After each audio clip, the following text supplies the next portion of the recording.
Hello guys, आप सभी का हमारे यूट्यूब चैनल जिजान बिन नलान में निलास देंगे। आप सभी का बहुत बहुत स्वागत करता है। आज हम CorelDRAW में तायतून नेटवर्क का लोगो डिजाइन करेंगे। यह डिजाइन बनाकर देखेंगे कि यह डिजाइन कैसा बनता है।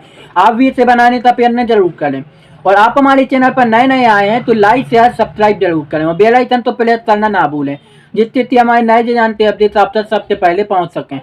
तो डिजाइन बनाना स्टार्ट करते हैं।